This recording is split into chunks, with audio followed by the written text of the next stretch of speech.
Assalamualaikum warahmatullahi wabarakatuh. Saya Rosyida Nurhamidah dari kelas Farmasi B. Kali ini akan menjelaskan mengenai materi wujud zat dan materi larutan dan kelarutan. Yang pertama ada materi mengenai wujud zat. Wujud zat merupakan suatu bentuk yang berbeda-beda dan memiliki fase yang berbeda juga.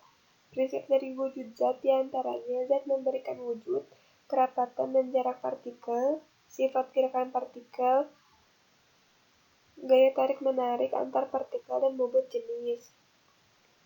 Wujud zat terdiri dari zat padat. Zat padat ini memiliki bentuk dan volume tertentu akibat dari tersusunnya partikel-partikel. Zat padat ini bersifat tidak akan menyatu seperti kayu dengan kayu. Pada zat padat ini memiliki nilai kinetika molekulnya 0 atau sama dengan diam. Kemudian ada zat cair. Zat cair ini memiliki bentuk dan volume, tetapi bentuk yang dimilikinya mengikuti bentuk wadah yang ditempati oleh suatu zat cair itu sendiri, seperti air yang berada pada gelas atau botol. Zat cair dapat saling bercampur ketika dimasukkan ke dalam satu wadah yang sama. Pada zat cair, ketika kerangkanya sudah mulai hancur tetapi masih memiliki wujud, maka dia dapat bergerak, namun harus dibantu dengan gaya seperti dengan cara dituangkan, sehingga zat cair tersebut dapat bergerak atau mengalir. Yang ketiga ada zat gas. Zat gas ini mempunyai bentuk dan volume yang tidak menentu atau selalu berubah-ubah. Gas sangat mudah bercampur. Pada gas ini memiliki energi kinetika molekul yang sangat tinggi, sehingga tanpa ada bantuan gaya apapun dia dapat bergerak, karena memiliki sifat menekan ke segala arah. Kemudian ada ikatan antar molekul. Ada ikatan kimia. Ikatan kimia merupakan ikatan yang bertanggung jawab pada proses gaya tarik-menarik antar molekul atau atom untuk membuat satu senyawa menjadi stabil. Yang kedua ada ikatan kovalen. Ikatan kovalen ini biasanya terjadi antara unsur non-logam yang mempunyai keelektronegativan. Kemudian ada ikatan ionik. Ikatan ion ini terbentuk antara ikatan ion negatif dan ikatan ion positif. Ada ikatan ion logam. Ikatan logam merupakan ikatan kovalen yang terdekalokasi. Kemudian ada gaya ikatan molekul, yakni gaya tarik-menarik yang terjadi antara molekul yang saling berdekatan. Kemudian ada dari gaya ikatan molekul ini terbagi menjadi 3, yakni ada ikatan hidrogen. Pada ikatan ini yang terjadi adalah tarik-menarik antara dipol-dipol yang terjadi antara dua muatan listrik parsial. Kemudian ada gaya van der Waals. Sedangkan pada gaya ini terjadi tarik-menariknya antara listrik yang relatif lemah karena kepolaran molekulnya permanen. Kemudian ada dipol. Penggunaan ide momen pada dipol listrik untuk mengukur suatu polaritas dari ikatan kimia di dalam suatu molekul. Perubahan wujud zat. Pada perubahan wujud zat ada yang eksotermik dan endotermik. Contoh pada eksotermik adalah es menjadi air, di mana suatu zat padat yang berubah menjadi zat cair, yaitu adanya panas yang keluar dari suatu zat sehingga terjadi perubahan menjadi zat cair. Kemudian ada endotermik, yaitu sebaliknya seperti air menjadi es, di mana ada panas yang keluar sehingga menyebabkan suhu menjadi dingin dan air berubah bentuk menjadi es. Kemudian masuk ke materi larutan dan kelarutan. Larutan adalah campuran homogen antara molekul, atom atau ion dari dua zat atau lebih. Larutan dikatakan homogen karena susunannya tidak terlihat. Kemudian ada komponen larutan.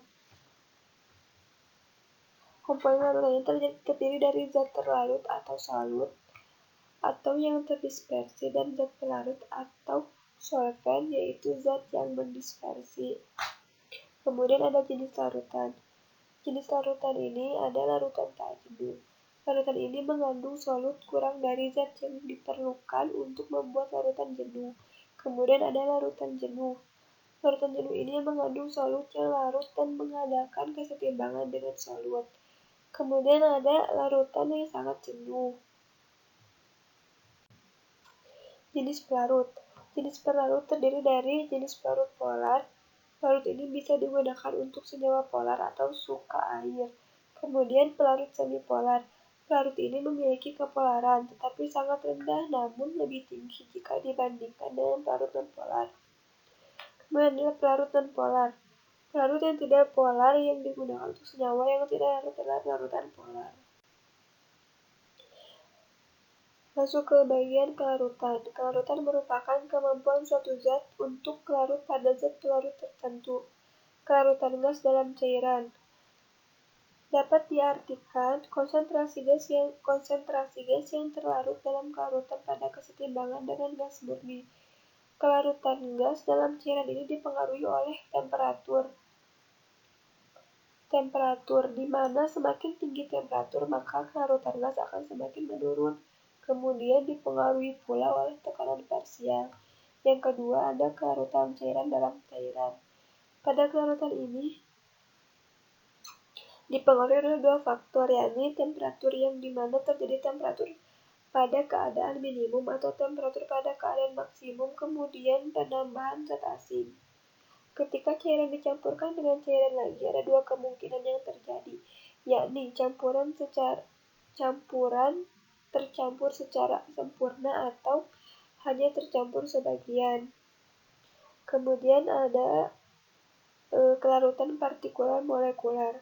Kelarutan secara partikular ini berarti bentuk terionisasi semakin tinggi kepolaran maka kelarutan dalam cairan meningkat, begitu pula yang disolusi dalam airnya meningkat. Kelarutan secara molekular berarti tidak terionisasi, di mana tingkat kepolaran semakin menurun maka kelarutan dalam bahannya meningkat.